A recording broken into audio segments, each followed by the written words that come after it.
sleep, perchance to dream. Aye, there's the rub. For in that sleep of death, what dreams may come when we have shuffled off this mortal coil, must give us pause. There's the respect that makes calamity of so long life. Hamlet's fear of death is so great that he views longevity as calamitous, because the older we are, the closer we are to death. He goes on to say, but that the dread of something after death, the undiscovered country from whose bourne, whose boundaries, no traveler returns, puzzles the will, and makes us rather bear those ills we have than fly to others that we know not of. In other words, he says, I don't care how bad life is, I'm just afraid of what's going to happen next. And I think that's the way a lot of people think.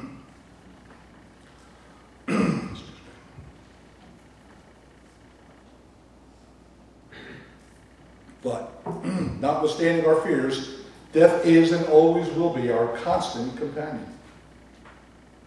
110 billion people, that's a lot of zeros, 110 billion people have come and gone before us since the year 10,000 BC.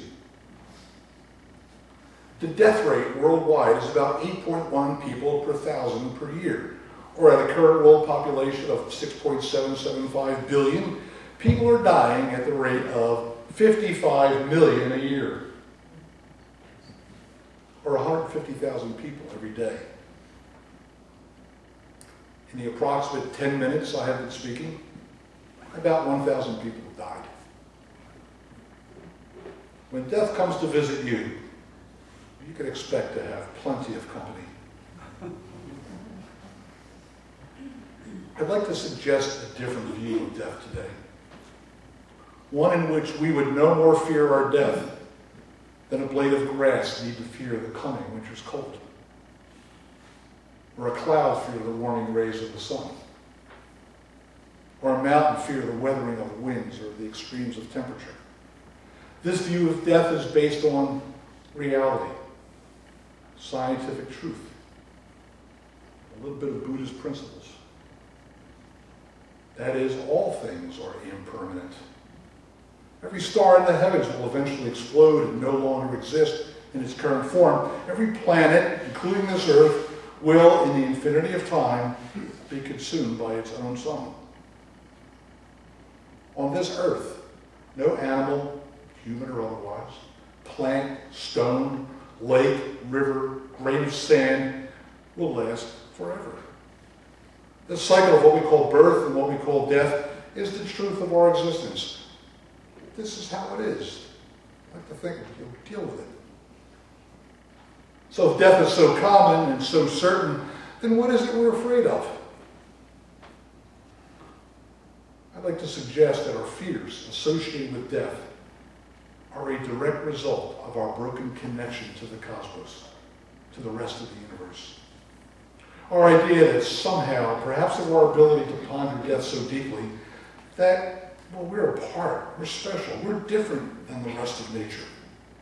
And for that reason, the rules should not and do not apply.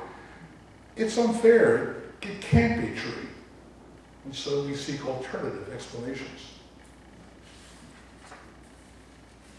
I think it's that same broken connection that drives us to mistreat the environment, our Mother Earth, and the other animals of this planet as something totally apart from ourselves, less deserving of respect and reverence. I think that broken connection is the source of evil in this world. We have created our own devils. Just yesterday, I read an article very interesting about Mark Zuckerberg, one of the co-founders of Facebook. I don't know what you're going to think about this. My mind is not too sure yet, but he revealed that from now on, he would only eat animals that he has killed himself. When I first heard that, I said, oh, stop it. But when you think about what he's doing, this would mean he'd be a makeshift vegetarian when eating out at a lot of restaurants. He said, I think many people forget that a living being has to die for you to eat meat. So my goal, he says, revolves around not letting myself forget that, being thankful for what I have. I thought that was so interesting. He's not saying don't eat meat, but he's saying at least understand the implications of what you're doing. Some of us have come to believe that when we die, we will somehow continue on. Our soul or our essence will maintain its uniqueness, its identity, its signature of us, and travel to a different place or be reborn in another being or animal and continue on. I respect those views, but I have a very hard time reconciling them with the facts of evolution.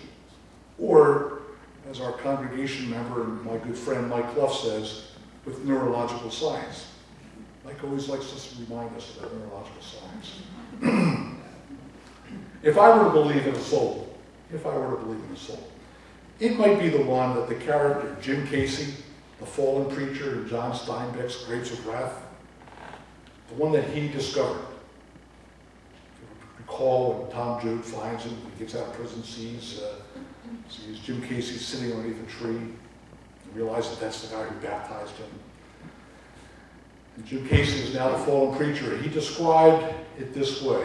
Now this is naturalistic narrative, this is John Steinbeck's way of writing, so I'm going to read it the way he wrote it, so pardon me, a little play acting here. But this is Jim Casey's view. He said, before I knowed it, I was saying out loud, the hell with it. There ain't no sin, and there ain't no virtue. There's just stuff people do. It's all part of the same thing, I says. Let's just call this the spirit. And I says, it's love. I love people so much I'm fit to bust sometimes. I figured, why do we gotta hang it all on God or Jesus? Maybe I figured, maybe it's all men and all women we love. Maybe that's the Holy Spirit, the human spirit, the whole shebang. Maybe all men got one big soul everybody's a part of. Now I sat there thinking it, and all of a sudden I knew it. I knew it so deep down inside that it was true, and I still know it. That was Jim Casey. I took a look at our recent congregational survey and learned that the overwhelming majority of our congregation claim to either believe that there is no life after death, or that concern about life after death distracts us from appreciating the life we now live, and therefore they do not dwell upon it. Some 30% of our congregation believes in the existence of a soul, some of those believing in reincarnation, and a few believing in heaven. It would be great, I think, someday to have a service exploring the idea of a soul. Talk to Mike about that, actually. He's got some ideas. Either individual or the collective soul that Jim Casey described. I was very pleased to see in our congregational survey that no one believes that the body and soul would someday be reunited. Nobody said yes to that one. So now let me suggest to you that the act of dying is the most spiritual of all experiences, because it is the process of reuniting us with the cosmos, with our Mother Earth, with all those who have gone before us. It's a homecoming of sorts, is the way I say it. It is a final act of dying that lends value and meaning to living. And if we have lived our life fully and lovingly, we can approach our final hours without regret. The Buddhist philosopher and teacher Thich Nhat Hanh provides what I think is the correct view of death. In his book, No Death, No Fear, he invites us to use meditation as the means to look deeply into ourselves and touch our true nature. He believes that such looking deeply will reveal the following. He says, quote, to die in our notion of death means that from something you suddenly become nothing. From someone, you suddenly become no one. He says that makes no sense. His idea is that there is no such thing as being born. He calls that the nature of no birth. You've never been born. You've been there since the beginning of time. You've always